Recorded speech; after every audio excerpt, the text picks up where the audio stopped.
각설하고 일단 사건이 터지게 된 날은 다른 날도 아닌 바로 우리 시어머니의 생신날이었습니다. 매년 돌아오는 생신날이라고는 하지만 그 해에는 시아버지가 돌아가시고 나서 처음으로 맞이하게 된 시어머니의 생신이어서 조금 더 신경을 쓰게 되었었죠. 물론 신경을 쓴 사람은 세 며느리 중에 유일하게 맏며느리인 저뿐이긴 했지만 말입니다. 우리 시어머니 참 힘들게 아들 셋을 키워오고 남편 뒷바라지를 해오셨던 분이셨거든요. 같은 여자인 제가 봐도 참 기구하다 싶을 정도로요. 우리 시아버지는 술 없이는 사는 이유가 없다고 생각하시던 분이셨고 매일같이 술만 퍼드시면서 자식들에게 민폐만 끼치다가 결국 간경화로 돌아가셨습니다. 마지막 가는 길까지도 술 한 입만 더 먹었으면 소원이 없겠다고 하셨던 분이니 한평생 그 술성에 차려졌을 우리 시어머니 참 불쌍해요. 우리 시아버지는 간경화가 심해져서 간 이식 수술을 해야지만 생명을 연장할 수 있을 거라는 말까지 나왔는데 그때 자식들의 내면을 보게 되었죠. 저와 남편을 제외한 그 어떤 자식들, 며느리들이 간 이식 적합검사를 받겠다고 한 사람이 없었거든요.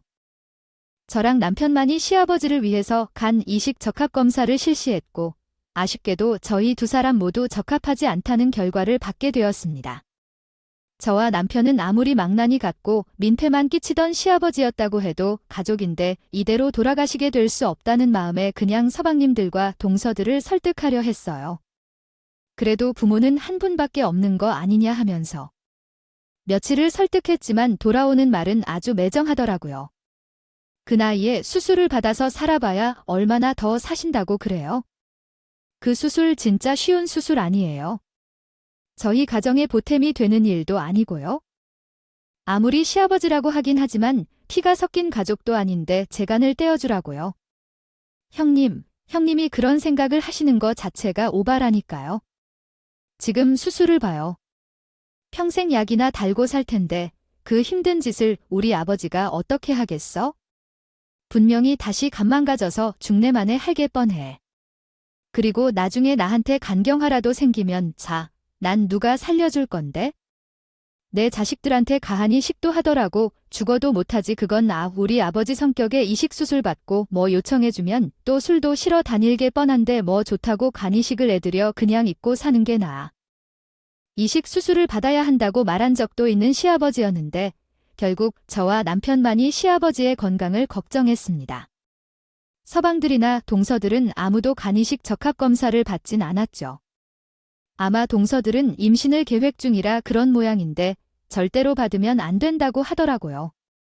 시아버지가 간경화에 걸린 것도 자업자득이라고 할 만한 일이라고 생각됩니다. 자식들이 시아버지를 무시하고 싶어하지 않고 짐덩어리로 여기는 이유도 시아버지가 그동안 저질러온 행동들 때문일 것입니다. 우리 시댁은 정말로 가난한 집안이었어요. 시아버지는 실제로 모든 것을 잃어버린 팔랑귀였는데 다른 사람들의 말에 혹해다니 정말 참으로 안타깝습니다. 투자니 사업이니 눈이 멀어져 빚까지 져가며 손을 댔다가 쫄딱 망하는 바람에 어마어마한 빚을 또 함께 되었어요. 아들이 셋이나 있었음에도 불구하고 시어머니까지도 일을 했지만 그 빚을 갚아나가는 게 보이지 않을 정도로 큰 빚이 있었던 집안입니다. 오죽하면 남편이 보릿고개에 살았어도 더 잘 먹고 지내지 않았을까 싶다고 이야기를 하니까 말입니다. 장성한 아들 셋이 잘 먹기는 오죽 잘 먹었겠어요? 그 쌀갑의 빚에 아주 시어머니 머리가 일찍부터 하얗게 쉰 데에는 다 이유가 있었던 법이죠. 없는 살림에 5 식구가 어떻게든 먹고 살아야 했으니 가난이라면 치가 떨릴 정도로 싫을 겁니다. 이러한 시댁의 과거 이야기는 사실 남편에게 야금야금 전에 들어서 결혼 전부터는 알고 있는 사실이나 다름없었어요. 제가 남편이랑 연애를 한창 하고 있을 때, 그러니까 만난 지 3년 차가 되었을 때쯤. 나이가 어느덧 서로 중반에 접어들고 있었는데 결혼에 대한 이야기가 나오지 않아서 궁금했거든요. 저랑 결혼까지 생각을 하고 있는데 시기가 아니라서 미루는 건지 아니면 저랑 아예 결혼할 마음 자체가 없는 것인지 궁금했거든요. 저는 남편을 붙잡고 단도직입적으로 말을 꺼내게 되었습니다. 저도 훈기가 차니까 집안 눈치가 보이고 그랬거든요. 혹시 나랑 결혼까지 생각하고 있지 않은 거야? 그런 거라면 우리 지금이라도 헤어졌으면 해. 나는 결혼이라는 걸 꿈꾸고 있고 안정된 과정도 꾸리고 싶어. 그 말이 끝나기 무섭게 남편이 한숨을 푹 내쉬더니 눈물을 그렁그렁 맺으며 저에게 말하지 못했던 속 이야기를 털어놓기 시작했어요. 남편이 저에게 털어놓은 이야기는 솔직히 말하면 결혼을 준비하다가도 도망을 가야 하는 그런 이야기들이었습니다. 사실은 시아버지가 엄청나게 빚만지고 손대는 모든 일을 망가뜨리는 망난이나 다름없는 사람이고 술을 하도 좋아해서 술만 먹으러 다니는 사람이라는 이야기였어요. 지금도 매일 같이 술이나 처먹으러 다니지 가족들을 위해 일을 해야겠다 생각을 전혀 하지 않는 사람이라 장남인 자기가 독박을 쓰고 있다는 내용이었죠. 재산이라도 있으면 말을 안 하겠는데 부모가 물려줄 수 있는 거라곤 빚밖에 없는 집이라서 본인을 비롯해서 동생들까지 미친 듯이 일을 하며 비수를 갖고 있다는 말을 하더라고요. 그래서 결혼은 꿈에도 생각하지 못했다면서 사실상 지금도 빚이 얼마나 남아있는지 정확하게 알 수 없다고 했어요. 재산이라고 할 만한 곳이라고는 유일하게 지금 살고 있는 아주 낡아빠진 빌라 한 채가 전부라고 하면서 눈물을 흘리더라고요. 정말 좁디 좁은 그 빌라에서 온 가족이 옹기종기 모여 살고 있는 마당에 어떻게 그 깜깜한 구렁텅이에 저를 밀어 넣을 수 있겠냐고 하더라고요. 그러면서 저를 진심으로 사랑하고 있기 때문에 조직하게 말을 하는 거라 하며 속이 후련해진 듯한 얼굴을 하더라고요. 전 솔직히 그 말을 듣고 결혼에 대한 확신이 더욱 생겼습니다. 부모님께서 저를 뜯어 말린다고 해도 그 당시에는 아무것도 들리지 않을 정도였어요. 남편에게 저는 솔직하게 제가 너무 사랑해서 결혼하자고 하는 거라며 꼭 남편과 결혼이 하고 싶다고 제 마음을 고백했어요. 남편은 저에게 사랑하기 때문에 결혼하자고 못하는 거라 반박했지만 저는 언제든 남편과 함께 그 깜깜한 구렁텅이 속으로 빠져들 준비가 되어 있었어요.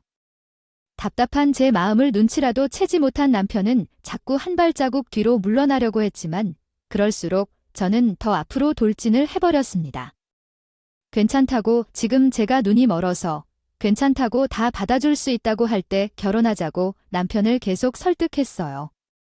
결국 3개월 내내 결혼하자는 말을 꺼낸 제가 남편이 갈팡질팡하는 모습을 비추자마자 프로포즈를 했고요. 남편은 모시기는 첫 결혼을 승낙했어요. 남들이 봤을 때는 제가 뭐가 아쉬워서 결혼하자고 조르고 프로포즈까지 해가면서 그 남자와 결혼을 하려고 하냐 할 수도 있을 거예요. 하지만 저는 남편이 늘 성실한 모습, 불평불만을 가지지 않는 모습이 진국이라 느꼈고 한평생 의지하면서 살기 딱 좋은 사람이라 생각했어요. 그렇게 집에 빛이 난무하는데도 웃음을 잃지 않으려고 애를 쓰고 본인 처지를 비관하지 않는다는 것이 큰 장점으로 느껴졌어요. 당연히 그런 집안에 시집을 가기로 했다고 말을 하니 저희 친정에서는 저에게 미친 거 아니냐며 결혼을 반대하고 나섰습니다. 머리에 흰 수건까지 두르고 밥도 안 넘어간다며 그런 집에 시집 못 보낸다고 난리를 치셨지만 그것도 오래가진 못했어요. 3년이라는 시간 동안 남편을 지켜보면서 얼마나 사람이 진실되고 성실한지 몸소 느끼셨던 분들이었기에 얼마 못 가서 모시기는 척 허락을 해주셨어요. 거기다가 제가 한번 고집을 부리기 시작하면 가족 그 누가 와도 절대 꺾이지 않았기 때문에 일찌감치 마음을 접으신 걸지도 모르지요. 결국 부모님께서는 저에게 결혼을 허락해 줄 테니 남편과의 자리를 만들어 보라고 하셨고 저는 냉큼 남편의 집으로 초대했어요. 남편이 무척이나 쭈뼛한 모습으로 어색하게 저희 집에 발을 들이밀었을 끝에 어떤 구두점을 추가할지 잘 모르겠는데 쉼표, 나 마침표를 사용하면 도움이 될 것 같아요. 다음은 번역된 텍스트입니다. 때 저는 속으로 웃음이 터져 나왔지만 꾹 참았습니다. 남편은 눈시울이 잔뜩 붉어진 채로 결혼을 허락해 주셔서 감사하다고 큰절을 올렸는데 그 모습을 보고 저희 부모님 또한 눈물을 흘리셨어요. 저만 가운데서 웃음을 참는 이상한 사람이 되었지만 이렇게 하나 될 수 있음에 크게 감사를 드렸어요. 저희 부모님께서는 남편 몰래 저에게 언제라도 힘들면 친정으로 도망을 치라고 말을 하시더라고요. 그놈의 돈이 뭔지 참 사람 여러 피곤하게 만들고 속 좁은 사람으로 만들더라고요. 제가 박박 우겨서 한 결혼이니까 제가 이러쿵저러쿵 할 수 없는 일이긴 했지만 결혼을 하고 나서 보니까 시댁의 상황은 조금 더 처참하더라고요.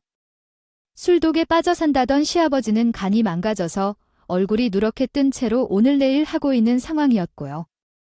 시어머니는 집안 살림의 한 푼이라도 더 보탬이 되고자 그 나이에 베이비시터 일을 하시면서 돈을 벌고 계셨어요. 시어머니가 나이가 들어서 아이를 보는 일을 하려니 뼈가 다 상해가지고 온몸 구석구석 안 아픈 곳이 없다고 하시더라고요. 남편에게는 앞서 말했듯이 남동생이 둘이나 있었는데 다들 뭐 그럭저럭한 중소기업에서 일을 하고 있었어요. 월급이 많은 건 아니었지만 먹고 살 만큼은 벌고 있다고 하더라고요. 그나마 동생들이 삐뚤어지지 않고 다들 착실하게 일을 하며 돈을 벌고 있어서 다행이라 생각했어요. 원래 가정 환경이 어려우면 자식들이 엇나가기 마련인데 남편에 비롯해서 동생들 모두 무뚝뚝하긴 하지만 자기 할 일은 잘 해내며 살고 있었어요. 아들 셋이서 매달 월급에서 50만 원씩 각출을 해서 시어머니에게 드리고 있다고 하더라고요. 빚 갚는데 보탬이 되었으면 하는 마음에서 말이죠. 빌라의 외관으로 봤을 때는 곧 무너지지 않을까 싶은 집이었는데 막내부는 또 다르게 보이더라고요. 많이 낡은 것은 사실이었지만 시어머니가 틈틈이 손을 보고 도배도 새로 하고 했는지 집안은 상당히 깨끗했어요. 그런 와중에 제가 결혼을 하고 싶다면서 인사를 드리러 시어머니를 찾아가니 시어머니가 많이 당황스러워 하시면서도 저를 맞이해 주셨어요. 저는 어떤 말로 인사를 드리는 게 좋을까 싶어서 말을 고르고 있었는데 시어머니 성격도 대장부 같은 성격이신지 먼저 저에게 물어보시더라고요. 우리 집 형편 이야기는 다 들었는지 모르겠네. 그 이야기를 다 들었다면 알고 저도 우리 아들이랑 결혼하고 싶은 마음이 든다는 거야? 아가씨는 내 사정은 이미 그 이에게 들어서 다 알고 있습니다. 어머님께서 어떤 걱정을 하시는지 이해가 돼요? 하지만 한 사람이라도 더 도울 수 있는 것 같아 좋지 않으세요? 제가 일부러 웃으면서 당당하게 말을 하니 시어머니가 잠시 멈칫하시더니 제 손을 꼭 붙잡고 그러시더라고요. 아가씨, 직장의 성격의 외모면 더 좋은 집안에 시집을 갈 수 있을 것 같은데 왜 하필 우리 집안에 시집을 와서 고생을 하겠다는 거야? 시어머니가 쭈글쭈글한 손으로 제 손을 어루만지면서 이야기를 하시는데 진심으로 미안해 하시는 것처럼 보여서 더 짠하게 느껴지더라고요. 저는 시어머니에게 아니라고 제가 정말 진심으로 남편을 사랑하고 있고 앞으로도 그럴 예정이기 때문에 결혼을 하고 싶은 거라고 진심을 보여드렸습니다. 시어머니는 한참 동안 제 손을 만지시며 아무 말도 하지 않으시다가 느지막이 고개를 끄덕여 주셨어요. 그리고 이런 사연 못지않게 저에게도 아주 진한 사연이 존재하고 있었습니다. 어디 가서 이야기하기 매우 창피한 이야기지만 사실 저는 초등학교만 겨우 졸업을 한 사람이었어요. 그 이유는 제가 어릴 때 조아함이라는 몹쓸 병을 앓았기 때문이었어요. 저에게도 그렇고 제 가족에게도 아주 상처가 가득한 아이들이었어요. 소아암이라는 병은 제가 초등학교 6학년 2학기에 접어들 때 발병했고 저는 항암 치료를 받게 되면서 초등학교만 겨우 졸업을 하게 되었어요. 중학교 진학을 꼭 하고 싶었지만 항암 치료의 단계가 점점 높아질수록 제 몸이 쇠약해지며 학교에 출석할 수 없을 만큼 어색해졌어요. 사실 초등학교도 겨우 출석 일수 맞춰서 졸업한 주제에 중학교를 진학한다는 건 꿈에도 이루어질 법한 일이 아니었습니다. 나는 이대로 삶의 끈을 놓을 수 없다는 집착을 했었습니다. 덕분에 그 힘든 항암 치료를 악착같이 견뎌내게 되었고 19살에 완치 판정을 받게 되었어요. 다행히도 제가 가지고 있던 암덩어리가 제 목숨을 위협할 만큼 커다란 수준의 암덩어리가 아니었기 때문에 치료 가능성이 꽤 높았었죠. 하지만 다시 한번 그 지옥 같은 항암 치료를 받아야 한다고 한다면 지금 포기하고 싶을지도 모르겠어요. 항암 치료를 견뎌내신 분들은 제 마음에 공감해 주실 거라 믿어요. 정말 그건 겪어보지 않으면 모르는 일이거든요. 이대로 전부 포기하고 싶고 삶의 끈을 놓아버리고 싶다고 생각한 적이 한두 번은 아니었지만 그 긴 시련을 잘 버텨내고 완치 판정을 받았기에 저는 세상에 두려울 것이 아무것도 없었습니다. 남녀노소를 비롯해 누구라도 겁을 먹을 법한 그 큰 병도 잘 이겨낸 사람인데 가난좀이야 언젠가는 빛을 볼 날이 있을 거라 믿어 의심치 않았거든요. 삶에 초연해지니 모든 것이 우습게 보이는 수준이었다고 할까요? 남편과 함께라면 뭐든지 다 이겨낼 수 있을 것 같았습니다. 사실 친정도 제가 갑자기 큰 병을 앓게 되는 바람에 제 치료에 힘을 쓰느라 고생을 많이 하셨거든요. 항암 치료제가 보험이 되는 것도 있지만 되지 않은 약들도 있어서 치료비를 되느라 저희 부모님께서 엄청나게 고생을 하셨단 말입니다. 그래서 제가 빚이 있는 집안에 시집을 간다고 했을 때 두 다리를 붙잡고 말리셨던 것도 있어요. 제가 가난에 허덕이면서 살기보다는 있는 집에 시집을 가서 앞으로 어떤 병이 찾아와도 돈 걱정 없이 살았으면 하셨으니까요. 사실 그건 모든 부모의 바람이지 않을까 싶어요. 저희 부모님께서는 제 똥고집을 말릴 수 없었던 거고요. 그리고 저는 이런 제 모든 이야기를 시부모님에게 가감없이 털어놓았습니다. 서로에게 솔직해야 오해가 쌓이지 않는 법이니까요. 저는 제 사연을 다 이야기하면서 앞으로 이 집안의 보탬이 되겠다는 작은 포부원 이야기를 드렸어요. 시어머니는 저에게 그동안 고생을 했다면서 앞으로 한 가족이 되어서 잘 지내보자고 고맙다고 인사를 했는데 시아버지는 저를 탐탁지 않게 보더라고요. 그래서 지금 우리 맏며느리가 될 사람이 초등학교만 겨우 졸업한 사람이다 이 말이지. 그러면서 제 학벌을 가지고 은근히 무시하는 듯한 말을 뱉는데 우리 시아버지가 손만 대면 모든 일이 다 망하기는 하지만 대학은 또 명문대를 나왔더라고요. 한마디로 사람들 앞에서 나 S대 나온 사람기라 하면서 으스러지기 좋아하는 불이 있잖아요. 자신감이 넘쳐서 자기 고집대로만 성업을 하고 남의 마른 싸그리 다 무시하고 학벌 따져가면서 사람 가려 만나고요. 하다가 쫄딱 망한 거죠. 제가 초졸이라는 걸 물고 늘어지는 시아버지에게 당황해서 아무 말 못하고 있자 시어머니가 나서서 시아버지에게 한마디 하시더라고요. 초졸이든 대졸이든 뭐가 중요해요. 제가 뭘 해먹고 어떻게 사는지가 중요한 거지? 당신은 꼭 쓸데없는 거의 의미를 두면서 살더라. 이 여편네가 하늘 같은 남편한테 지금 뭐라고 하는 거야? 내가 빚을 좀 졌다고 지금 개나 소나 다 무시해야 되는데. 나도 한다면 하는 사람이야. 그럼 집에서 술이나 처먹고 놀지만 말고 뭐든 해보란 말이에요.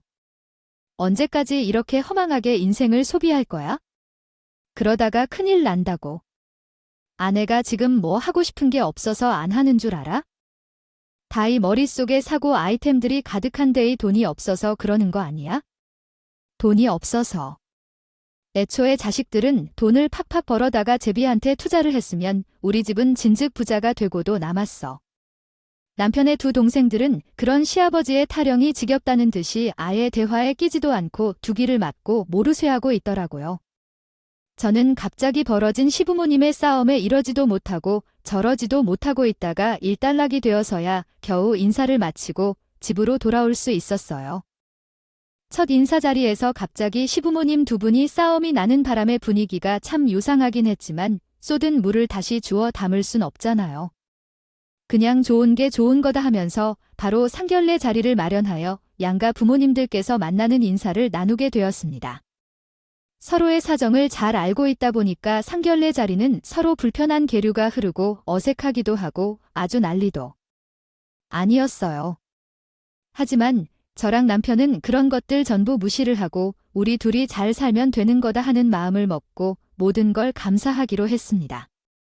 그렇게 어렵게 저희 두 사람이 결혼을 하고 얼마 지나지 않아 뒤이어 남편의 남동생들도 차례차례 결혼을 하게 되었어요. 문제는 여기서부터 시작이 되었다고 할 수 있죠. 남편의 두 남동생, 그러니까 서방님들께서는 시댁 집안 살림에 완전히 관심이 없었던 것이었어요. 그나마 결혼 전에 매달 빚 갚는데 보탬이 되라고 50만 원씩 보냈던 것도 남편이 닥달을 해야지만 보냈던 것이었더라고요. 저희 부부는 결혼을 하고 나서도 계속해서 시댁에 매달 50만 원씩 돈을 보냈었는데 서방님들은 결혼을 하자마자 마누라 눈치가 보인다고 하더라고요. 그러면서 맞벌이 부부라고는 하지만 본인들도 먹고 살기가 무척이나 빠듯하다고 하면서 시댁에 보내던 지원을 뚝 끊어버린 겁니다. 동서들은 유치원 보육교사로 일을 하고 있었는데 동서 둘이서 같은 학교 선후배 사이로 무척이나 친하게 지내던 사회더군요. 한마디로 저희 부부를 제외하고 서방님들 두 부부가 엄청나게 친한 사이였고 자주 놀러 다니고 여행도 다니고 하는 사이더라고요. 넷이서 그렇게 좋은 게 있으면 같이 구경하러 다니고 하면서도 저희 부부에게 한 번을 같이 가자고 한 적은 없었습니다. 솔직히 서운하지 않았다면 거짓말이겠죠. 그래도 제가 형님이다 보니까 불편할 수 있겠구나 너그럽게 생각하고 넘어가려고 했어요. 그렇게 몇 개월이라는 시간이 지나고 난 뒤에 서로 친한 동서들끼리 시아버지가 간경화로 고생하던 시기에 다니던 유치원에 사직서를 내더니 돌연 영어 유치원을 차렸습니다. 동서들이 살고 있는 동네가 신도시였는데 확실히 신도시 엄마들이 영어 유치원이니 놀이학교니 그런 교육에 관심이 많은 것 같더라고요. 동서들이 영어를 잘하는 편도 아닌 것 같았는데 웬 영어 유치원을 오픈한다고 난리인가 싶었죠. 알고 보니 직원들이 전부 원어민 교사들로 뽑아서 유치원을 운영하는 게 아니겠어요. 선생님들이 전부 외국인이니 비싼 돈을 받아도 늘 정원이 꽉 차게 운영이 되더라고요. 오죽하면 유치원 정원이 다 차서 새로운 원화를 뽑지 못하는데 글쎄 학부형들이 우리 아이만 꾸준히 안 되냐면서 돈 봉투를 들이민다는 겁니다.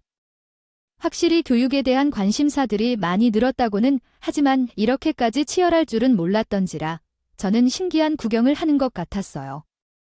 동서들의 영어 유치원이 날이 가면 갈수록 성황을 이루자 서방님의 생활도 덕분에 한층 여유로워졌다고 해도 과언이 아니었어요.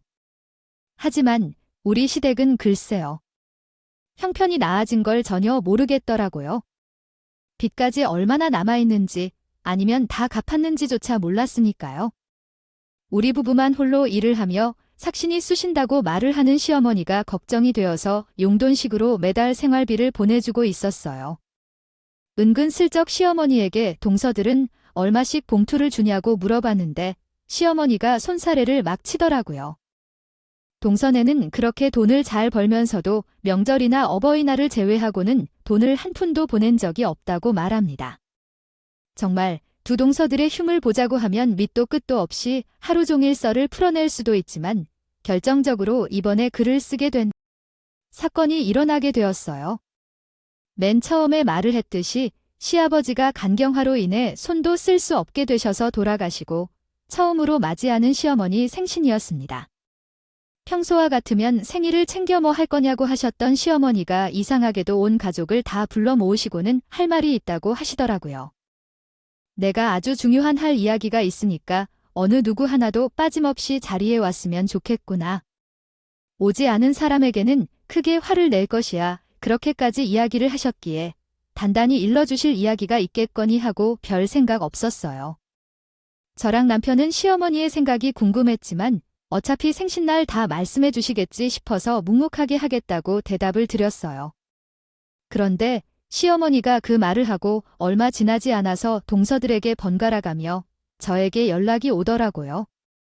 동서들도 시어머니가 갑자기 생일이라고 온 가족을 불러 모으니 무슨 내용의 이야기를 전할지 궁금해서 그런다고 생각을 했죠. 형님은 어머님이 무슨 이야기 하실지 알고 계시죠? 저희 왜 그런 거래요? 혹시 돈 좀 달라고 부르시는 건가? 일일이 바쁜데 제가 꼭 가야 하나요? 그래도 여태 어떤 일이 있어도 가족들을 전부 불러 모으신 적이 없는데 꼭 오라고 하셨으니까 기분 좋게 가는 게 좋지 않겠어. 이런 일이 한두 번도 아니고 처음 있는 일이잖아. 나도 어떤 이야기를 하실지 감이 안 오네. 아, 진짜 바빠 죽겠는데 큰일이네. 어디서 본 건 있으셔가지고 꼴갑이야. 진짜 최근에 보신 드라마에서 이런 장면이라도 나왔나? 동서가 시어머니에게 꼴값이라는 단어를 붙여가며 이야기를 하는데 순간 열이 확 뻗치는 게 아니겠습니까? 고울까? 동서, 지금 어머니한테 그게 무슨 말버릇이야? 아무리 바빠서 신경이 쓰인다고 해도 그렇지. 어르신에게 꼴값이라는 말이 가장 기나 해. 왜 형님이 발끈하시고 그러세요? 형님이랑 어머님이랑 뭐 영혼이 통하고 그러는 사이고 그런 거예요? 동서의 말에 얼마나 어이가 없던지 절로 헛기침이 나오더라고요. 성질을 벌어내고 전화를 끊고 나서 화딱지가 나는 가슴에 가라앉히고 있는데 연타라도 때리듯이 둘째 동서에게도 전화가 걸려오더라고요. 이걸 받을까 말까. 그 나물에 그 밥이 아닌가 싶어서 고민을 하다가 전화를 거절하는 것도 못할 것 같아서 전화를 받았어요. 아니나 다를까 둘째 동서도 첫째 동서처럼 볼멘 소리를 시작으로 포문을 열더라고요. 아니, 생존 그런 적 없으시던 분이 갑자기 이번 생신 때는 온 가족이 다 참석해야 한다고 하시는 거래요? 형님은 알고 계시죠? 바쁜데 오락을 하고 그러시는지. 영어 유치원 원장이 얼마나 바쁜지 시어머니는 모르시나 봐요. 안 그래도 지금 2호점 내는 문제 때문에 머리가 아파 죽겠는데 형님 그냥 형님이 대표로 참석해 주시면 안 되나요? 꼭 저희도 가야만 할까요? 내가 듣자 하니까 정말 동서들 둘 다 너무한 거 아니야. 동서 말대로 언제 어머님이 이렇게 다 불러 모으신 적이 있어? 그냥 부른 것도 아니고 어머님 생신날 다 같이 모이자고 부르신 건데 그거 참석하기가 그렇게 어려운 일이야. 왜 다들 그렇게 인정머리가 없어? 제가 동서들에게 화를 내자 죄다 똑같이 궁시렁거리면서 전화를 끊어지더라고요. 속에서 열불이 터져나갈 것 같은데 남편에게 티를 내봐야 할 거 없다는 생각이 들어서 혼자 화를 삭혔어요. 며칠이라는 시간이 더 지나고 시모 생신날인 날 온 가족이 한자리에 모이게 되었는데 이상하게도 분위기가 차츰 가라앉았어요. 저랑 남편은 늘 그랬듯이 묵묵하게 자리를 지켰고 동생들은 입을 삐쭉 내밀고서 이 자리에 부름을 받았다는 것이 불만이라는 것을 온 얼굴로 표출하고 있었습니다. 어머님께서 그 이야기를 들으셨는지는 모르겠지만 저희가 지금 영어 유치원 2호점을 준비하고 있어서 엄청 바쁜 시기거든요. 인테리어는 물론이고 원어민 선생님들 면접도 봐야 하는데 꼭 이렇게 평일에 불러야 했어요. 불만 소리가 터지는데도 입을 꾹 닫고 생각을 정리하시던 시무께서 뒤늦게 하나하나 가족들의 눈을 맞추시며 입을 여셨습니다. 내가 곰곰이 생각을 해봤는데 내가 앞으로 살 어려워 얼마나 남았겠나 싶더라고. 너네 아비가 그렇게 허망하게 한순간에 세상을 떠나는 것을 보고 하나둘 정리를 시작했다. 그 말에 동생들의 눈에서 의문이 돌기 시작하더니 상기가 된 목소리로 시어머니에게 이렇게 이야기를 하더라고요.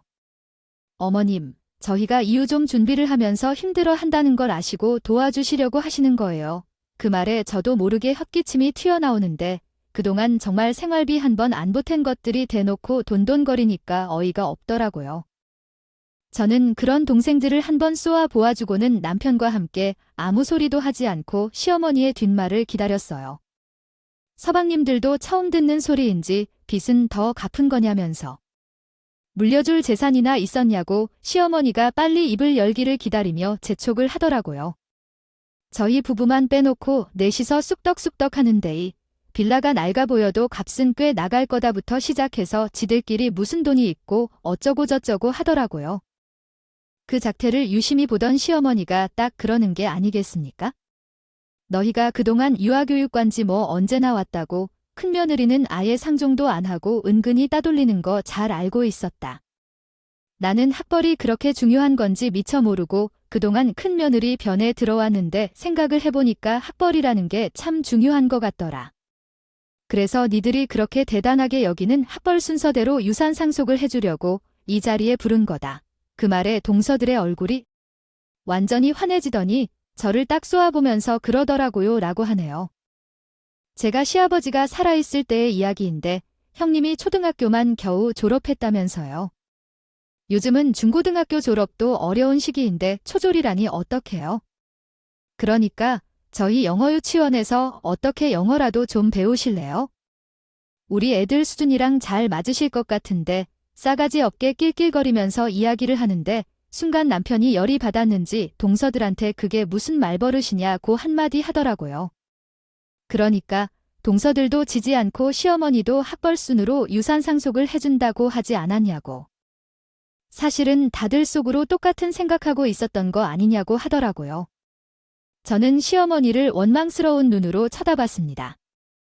솔직히 제 편이라고 생각했던 시어머니가 학벌을 운운하니까요. 서운한 마음이 잔뜩 들었거든요. 동서들이 그동안 명절에 겨우 얼굴이나 잠깐 비출 때 저는 늘 시어머니 옆에서 시어머니의 일을 도왔습니다. 우리 시어머니가 넘어져서 크게 다쳤을 때에도 제가 일일이 병원을 모시고 다니면서 간병인을 자처했었고요. 거기다가 몇 년에 걸쳐서 시어머니에게 매달 50만 원씩 생활비도 보태고 있지 않았겠습니까? 저는 너무너무 서운해서 눈물이 핑 돌 것 같았어요. 시어머니를 계속 보고 있다가는 눈물을 흘릴 것 같아 고개를 푹 숙였는데 그때 시어머니가 입을 여시더라고요. 알다시피 우리 집에 비덩어리 말고 뭐가 더 있겠니? 아, 그러니까 학벌이 좋아서 돈 많이 번다는 순으로 내가 상속을 하겠다. 첫째 며느리는 초졸이라 할 줄 아는 게 없으니 물려줄 것도 없다. 둘째 며느리와 셋째 며느리는 학벌도 좋고 돈도 많이 벌지 않겠니? 너네가 남은 내 빚을 다 가져가거라. 그게 내가 상속해줄 재산이다. 빚도 상속재산에 들어가지 않겠습니까? 동서들에게 대놓고 빚을 나눠 가지라고 시어머니가 선언한 것나 다름없었죠. 자기는 이제 늙어서 더 이상 아이를 돌보는 베이비시터 일도 못하겠으니 두 동서들이 나눠서 빚을 가져가라고 이야기를 하신 겁니다. 동서들은 뒤로 고꾸라질 것처럼 말도 안 되는 소리를 한다고 시어머니에게 반기를 들고 일어났어요. 아, 그런 뭐 배우 어딨어요? 어릴 때 먹고 살기도 바쁘아서 죽겠고 일도 나와서 키워야 하는데 빚을 나눠서 뭘 나눠가지고 너네가 결혼하고 나서 우리 집 살림이 보탬이 된 게 뭐가 있니? 용돈을 주기라니? 아니면 나를 들여다보러 자주 찾아오기를 했니? 이 빚이라도 들고 가서 앞으로 내가 두 다리 뻗고 잠이라도 푹 자 할 수 있게 해줘라. 절대로 빚을 떠날 수는 없죠. 저희가 한두 푼 모아서 영어 유치원을 운영하는 줄 아세요? 절대 안 돼요. 당장이라도 재산 상속 포기하겠습니다. 빚밖에 남지 않은 거 저희가 뭐 한다고 가져가요? 아, 맞아요. 내일이라도 당장 변호사 공증받아서 재산 상적 포기각서 쓸 거예요. 저희는 절대로 이비 상속 못 받습니다. 동서들이 너도 나도 앞다퉈서 절대로 빚을 떠안을 수 없다고 말을 하는데 시어머니 표정이 좀 이상하더라고요. 마치 너희가 그럴 줄 알았다 하는 초연한 표정을 하시는데 솔직히 저는 덜컥 겁이 났습니다. 동서들이 떠안지 않겠다고 하니 그 빚을 전부 저에게 주시려는 건 아닐까 싶은 마음이 들어서였어요. 그리고 나중에 몇 개월 뒤에 저희 부부는 시어머니의 모든 뜻을 알게 되었어요. 우리 시어머니가 어느 날 갑자기 쓰러졌다는 연락을 받게 되었고 저랑 남편은 일을 하고 있다가 놀래서 병원 응급실에 찾아가게 되었어요. 안내받은 병상으로 찾아가니 시어머니가 글쎄 자가 호흡이 되지 않아서 산소호흡기를 끼고 있는 것이 아니겠습니까? 의사에게 이게 대체 어떻게 된 일이냐, 우리 시어머니 어디가 아픈 거냐고 설명을 해달라고 하니까 의사가 그러더라고요. 당뇨가 심하게 와 있는 상태셨고요. 합병적으로 대점유종이 찾아왔는데 그게 무슨 병이냐면 배가 굳어가는 병입니다. 그래서 지금 자가호흡이 전혀 되지 않는 상태라 사건을 했고요. 오늘 밤이 고비로 보여집니다. 저와 남편은 제발 이대로 돌아가시면 억울해서 안 된다고 눈이라도 한번 떠달라고 기도를 드렸어요. 하지만 야속한 시어머니는 저희 부부의 바람과는 반대로 영영 눈을 뜨지 못하고 멀리 떠나버리고 말았습니다. 그렇게 시어머니가 허망하게 돌아가시고 나서 장례를 치르게 되었는데 동서들이고 서방님이고 모두 한자리에 모여서 시모의 발인까지 함께 모시게 되었어요. 사실 시어머니 생신날 그 난리를 친 이후에 이렇게 가족들이 다 같이 모이게 된 것은 처음인지라 어색한 공기가 먼저 흐르기 시작했어요. 뭐 안부나 물어보고 앞으로 서로 궁하지 말고 잘 살자고 이야기를 하고 헤어지려고 하는데 웬 중년의 남성이 저희 가족 모두를 불러 모았습니다. 그러더니 본인이 시어머니의 변호사라는 뜬금없는 이야기를 하시는 게 아니겠습니까? 아, 갑자기 무슨 변호사 타령인가 싶어서 온 가족이 어리둥절한 표정으로 자칭 변호사를 빤히 바라보고 있었어요. 그러자 첫째 동서가 갑자기 생각이라도 나한테요. 그러더라고요. 아, 비상속 때문에 그러시나 봐. 어떻게 해요, 형님. 어머니께서 돌아가시는 순간까지도 우리 형님의 힘들 테니까 말이야. 완전 똥을 투척한 거잖아. 비상수. 그거는 이미 동서들에게 주신다고 하셨잖아. 동서들이 빚 갚기로 하고 끝난 거 아니었어. 형님, 진짜 순진하신 거예요? 아님 멍청하신 거예요? 저희가 그 큰 빚을 왜 다 갚았지? 절대 못 갚아. 내가 이게 다 무슨 소리인가 하며 혼란하기 시작했는데 변호사님께서 갑자기 상속에 대해 이야기하려 하시더니 집중해달라면서 저희 가족을 모두 소환했어. 고인이 되신 김정숙 여사님의 빌라와 현금 재산 1억 2천만 원, 그리고 소유하신 가평의 작은 땅을 전부 그렇게 얘기하시면서 종이를 꺼내 읽어주셨어요. 나 아드님에게 상속하시겠다는 유언입니다. 그 말에 동서들이고 서방님이고 우리 부부고 할 거 없이 전부 놀라서 입을 떡 벌리고 말았어요. 동서들은 눈을 꿈뻑거리다가 변호사를 붙잡고 매섭게 물어보기 시작했어요. 아니, 그게 무슨 말이에요? 현금 재산 1억 2천은 뭐고 빌어야 땅은 뭐예요? 여기 주가 서류를 확인해 보시면 아시겠지만 둘째 아드님네와 제자 아드님네는 상속을 포기하셨기에 자격이 안 됩니다. 본인들께서 스스로 지정을 찍으시고 상속 포기하셨던 걸로 알고 있습니다. 증거 CCTV 또한 저희 사무실에서 보관 중입니다. 저는 이게 다 무슨 소리인지 머리가 굴러가지 않아서 물음표를 잔뜩 띄우고 있었는데 갑자기 동서들이 바닥에 주저앉더라고요. 알고 보니까 시어머니 생일 다음 날 비상속을 받게 될까봐 무서웠던 동서들이 변호사를 대동해서 시댁으로 찾아갔던 겁니다. 시어머니 앞에서 재산 상속을 받지 않겠다고 빚 또한 갚을 수 없다고 하면서 변호사 공증까지 받아가면서 재산 상속을 포기한 거예요. 변호사가 직접 참여해서 증거로 남겼으니 법적 효력은 당연히 따라오는 것이었고요. 시어멜리도 아무 소리 하지 않고 서류에 도장을 찍어주셨다고 하더라고요. 더 반전인 것은 시어머니한테는 애초에 갚을 빚이 전혀 없었던 것이었습니다. 이미 수십 년에 걸쳐서 시아버지가 이리저리 손대면서 생겨났던 빚들을 다 갚아낸 상태였고요. 시아버지가 간경화로 사망하면서 받은 사망보험금과 진단비 모두 모아주셨던 것이었습니다.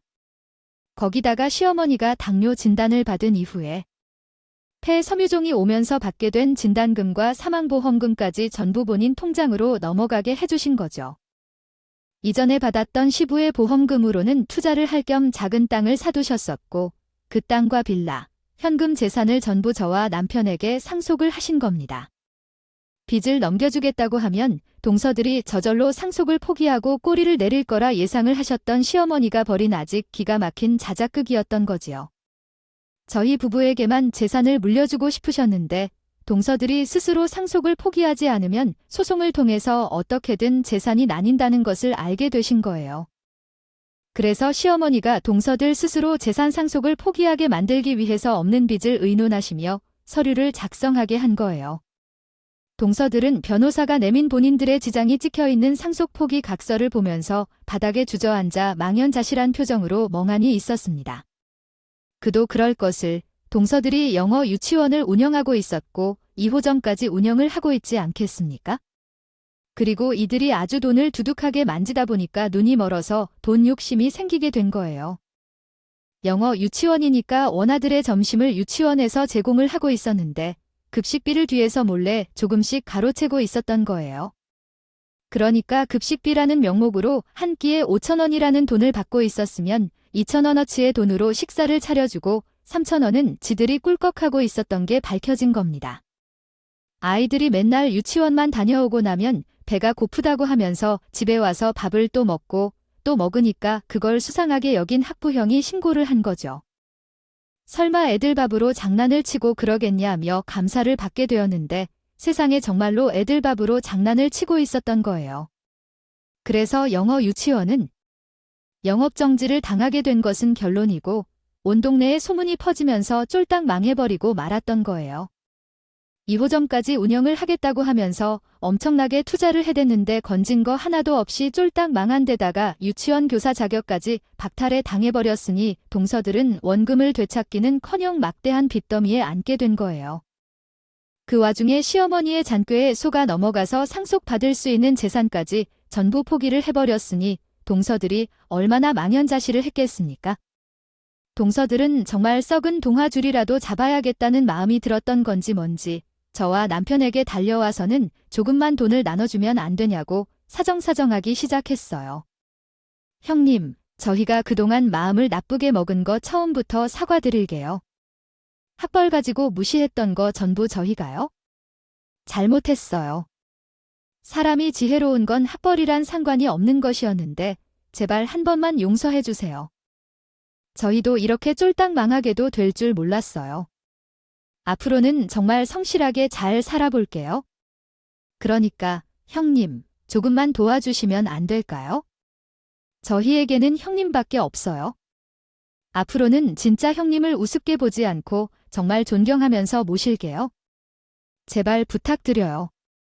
이 대응망덕한 사람들 같으니라고 사하라 생전에 그렇게 우리 엄마 한 번을 안 챙기고 모른 척하더니 이제 와서 돈 욕심이 나서 뭐 하는 짓이야.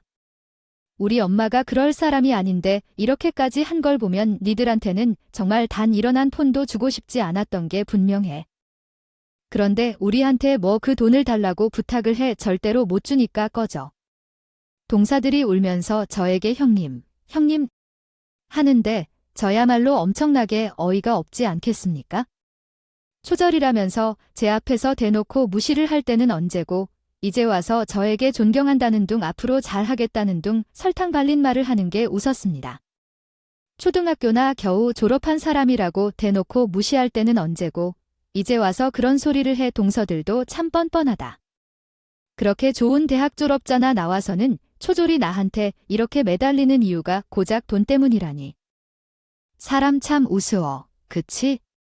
앞으로는 급이 어떻게 갚아나갈까 고민하면서 열심히 살아보도록 해. 어머님도 평생 하신 일인데 나의 어린 동사들이 못할 일은 아니겠지?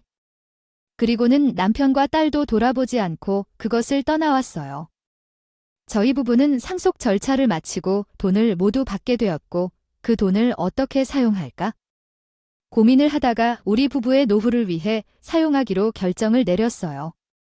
어머님께서 물려주신 가평의 작은 땅이 집을 짓고 살기에 적합하다는 걸 직접 가서 보고 돈이 조금 들더라도 집을 짓기로 결정을 내렸어요. 저희 부모님께서도 나이가 많이 드셔서 자연 속에서 살고 싶다는 말을 하셨었거든요. 빌라를 처분하고 나니까 서울 한복판에 있던 집이라 그런지 낡은 것과는 상관없이 집값이 꽤 되더라고요. 저희가 살고 있던 집도 처분을 했고 그 돈을 합쳐서 가평 땅에 온 가족이 다 같이 행복하게 살 수 있는 집을 짓는 중이에요. 지금은 저희 친정에서 얹혀 살고 있는 중인데 이제 몇 개월 뒤면 가평에 우리 가족이 원하는 주택이 완공되니 마음이 아주 든든합니다. 구독자 여러분, 저는 시작부터 고생길이 훤히 보이고 미래가 깜깜해 보였지만 제 의지로 이 모든 것을 헤쳐나갔어요. 결국의 끝에는 저에게 복이 찾아오지 않았겠습니까? 앞으로도 저는 가시밭길을 두려워하지 않고 밟아나갈 예정이에요. 밟고 또 밟으면 평지가 나오겠거니 하는 마음으로 말입니다. 지금 당장 너무나도 힘들고 지친 삶을 살고 계신다 해도 언젠가는 넓은 평지가 나올 것이니 기대해보면서 내일을 살아가도록 합시다. 제 이야기는 여기까지이고요. 끝까지 함께 해주셔서 감사합니다.